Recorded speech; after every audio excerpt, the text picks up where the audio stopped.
जो जितना झुकता है वो उतना महान होता है। झुकने वाला ऐसा नहीं कि जिसके प्रति झुक रहा है वो महान है, ऐसा नहीं। जो झुक रहा है वो महान है। दैन्यता। दूसरा है निष्कपटता। हमारे प्रभु की शरणागति की पुष्टता के लिए, शरणागति के दो अलग भाव वर्णन, हमारी शरणागति पुष्ट रहे, नष्ट ना हो।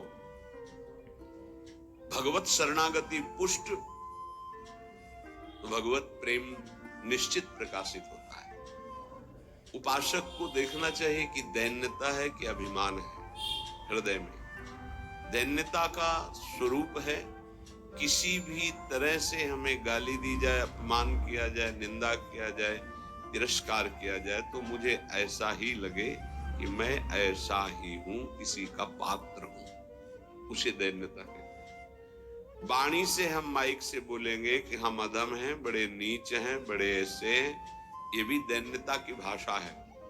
और हाथ जोड़कर प्रणाम मुद्रा में रहेंगे, ये भी दैन्यता की मुद्रा है। लेकिन यहाँ हृदय की दैन्यता को कह रहे हैं कि जब कोई दूसरा कहे तू नीच है, अधम है, पाखंडी है, दंभ करता है, भक्ति नहीं है, और अपने को सीधी बात दे लगे कि सही बात है, मैं ऐसा ही हूं, इसे दैन्यता कहते हैं। शरणागति हमारी जो विक्षिप्त हो जाती है, जो दोषयुक्त हो जाती है, जो पूर्ण नहीं हो पाती शरणागति, उसका कारण देहाभिमान, उसका कारण गुणाभिमान, साधनाभिमान, इनमें से कोई न कोई अभिमान होता है। इसलिए कह रहे सबसे पहला लक्षण बाबा की विचार में है दैन्यता, और ये बहुत प्रिय है दैन्यता भगवान को। दूसरी है निष्कपटता।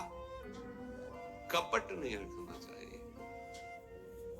हरि और गुरुदेव, हरि गुरु चरण सेवा अनुसरहु, अर्चन बंदन संतत करहु, दास संतन कर शुक्ला।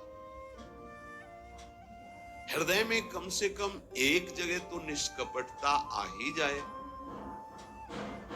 गुरुदेव भगवान से। पर ये बहुत छलिया मन है, ये सर्वज्ञ प्रभु से भी छल करना चाहता है, बहुत छलिया है। अगर हमारी शरणागति का अपहरण कोई करता है तो अभिमान और कपट। दूसरा जब निष्कपटता है तो कपट अगर है तो हमारी शरणागति ढक जाएगी। मोहि कपट छल छिद्र न भावा, मेरे प्रभु कह रहे। यही दरबार दीन को आदर, पक्की बात। पहला है दैन्यता, दूसरा है निष्कपटता। शरणागत उपासक के हृदय में कपट नहीं। कपट का मतलब होता है कि मुख से कुछ और बोल रहे हैं और हृदय में कुछ और है। ये कपट प्रायः अपने लोग बहुत अच्छी तरह हृदय में सजा के रखते हैं, इसीलिए शरणागति पुष्ट नहीं होती। निष्कपटता, जैसे का वैसा, बिल्कुल गुरु के सामने, प्रभु के सामने, उसमें। तीसरा सत्यता। वाणी में सत्य, हृदय में सत्य, आचरण में सत्य, सत्य धर्मयुक्त। असत्य संपूर्ण संसार के भोग और संबंध है। किसी भी संबंध और भोग में प्रियता है तो शरणागति का अपहरण हो जाएगा।